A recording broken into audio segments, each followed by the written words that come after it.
John Murtough speaks out about the sale of Manchester United, what's going on, and also talks about the January window, what to expect and more. Harry Maguire responds to the rumours of him being on the verge of joining Aston Villa, but also Erik Ten Hag has spoken out about a few things about discipline, why he's installed discipline in Manchester United, why players get dropped, and also Ten Hag incorporating a salary reduction among more strict rules to keep the Manchester United players in check, and he's done some absolutely brilliant stuff. So hello and welcome back to Alice Talks Football. Welcome back to today's video where I'll give you a little transfer update, then some news on the brilliant stuff Ten Hag is doing to install discipline in the squad, making sure those players are in check, as well as what John Murtough's come out to say on the sale. Please do smash that like button. Of course, subscribe down below to Alice Talks Football if you're new, and feel free to comment and share the video. But I want to get into Maguire's response. My live stream last night spoke about the news that Maguire was on the verge of joining Aston Villa. If you watched the live stream, I said this report had come from, I'm not 100% sure on this report, I'd take it with a pinch of salt.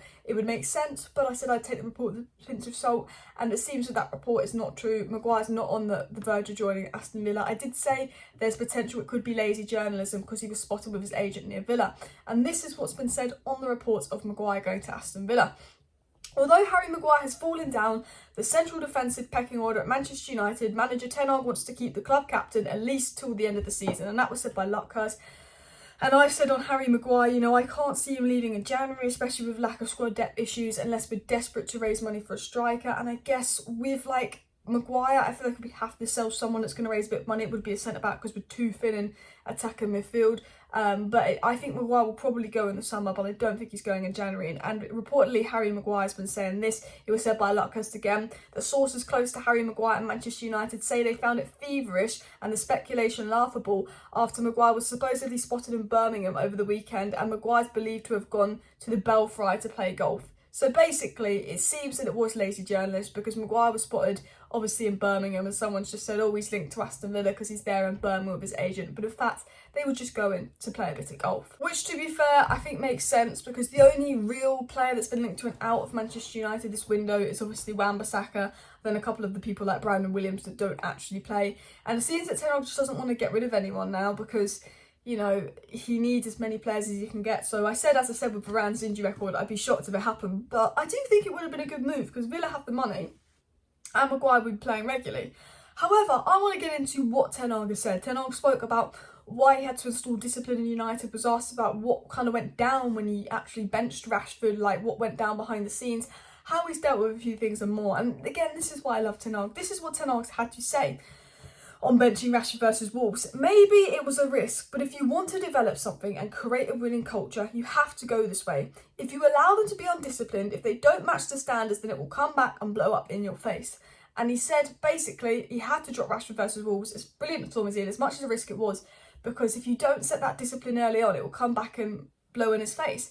Because then Rashford would then get an ego that he's untouchable, he's undroppable, he can do what you want. Just because you're in good form, just because you're a very good player at the moment, doesn't mean that you get special privileges over other players. You still have to behave professionally. And he set that example for Ronaldo. Just because you're the best player in the world and just because you've won it all, doesn't mean that if you act out that you can't be punished. Because at the end of the day, that's going to cause a squad divide if I treat everyone differently. You know, one of the things Ten Hag doesn't want to do is have a squad divide. One of Ten Hag's first priorities when he got to United was fix that squad, because if he's benching Garnacho for being late for a meeting and lack of discipline and actually dropping Garnacho, and then he doesn't do it to Ronaldo, it says that he treats players differently, which causes a divide, which causes players to turn on the manager.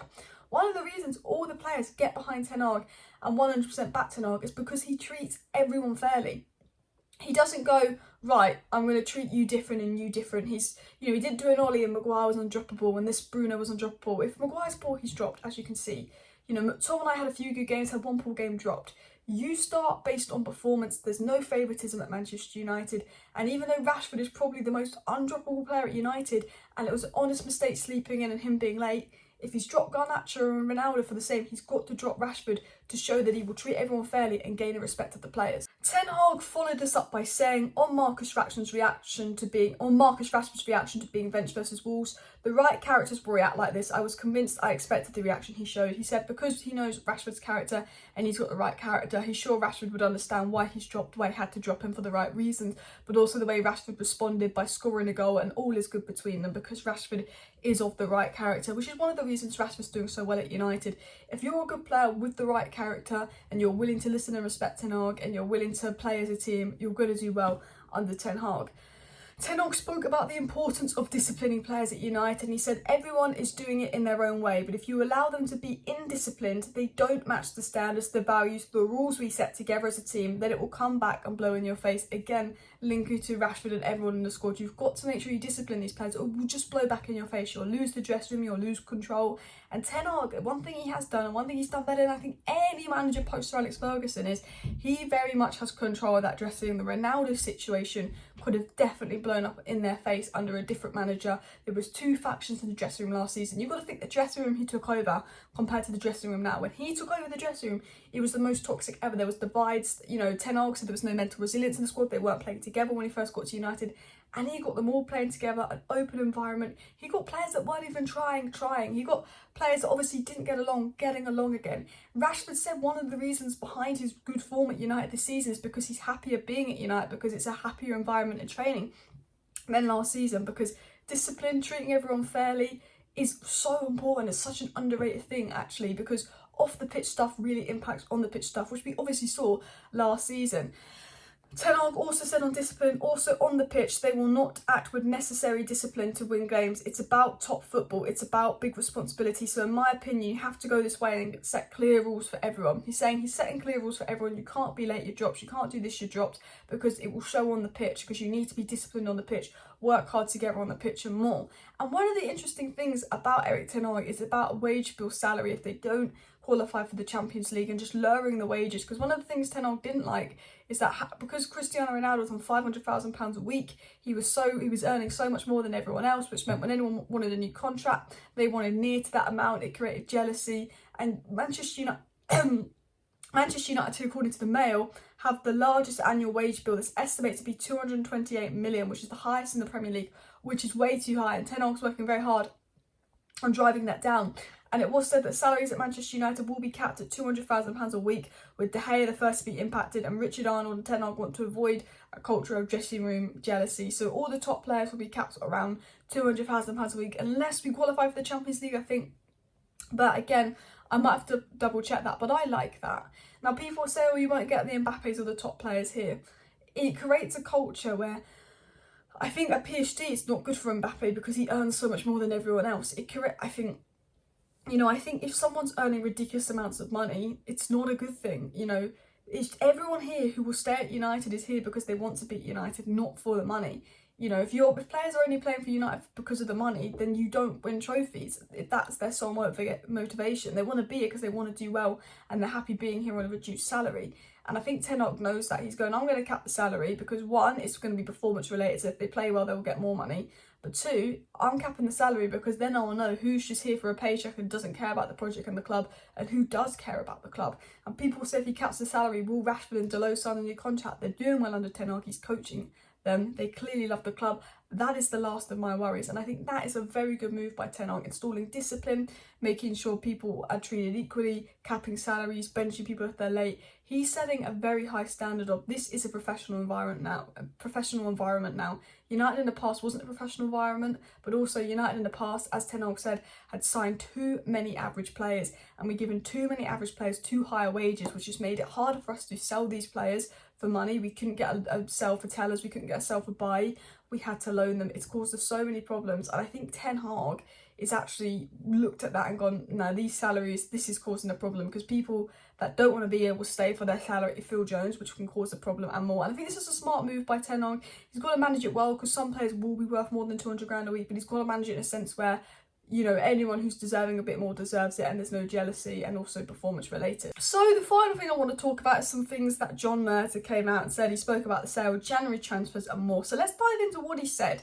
He said CEO Richard Arnold, why have I said John Murtough? I meant Richard Arnold for this one, and then I'll get into what John Murtough said. CEO Richard Arnold says new investors in the club will be urged to work closely with the fans, and expects hope of a full or partial sale would be a positive step forward. So he's talking about the sale, saying he wants the person who's responsible to work closely with the fans, and then it will be a positive step forward. I hate the fact that they say full or partial sale. It scares me a bit that the Glazers might stay and there might be a partial sale, because they always go full or partial sale, but I think it's going to have to be a full sale because I don't think anyone's stupid enough to completely rebuild at Old Trafford for the Glazers, give them a shit ton of money, but not actually have power to make decisions.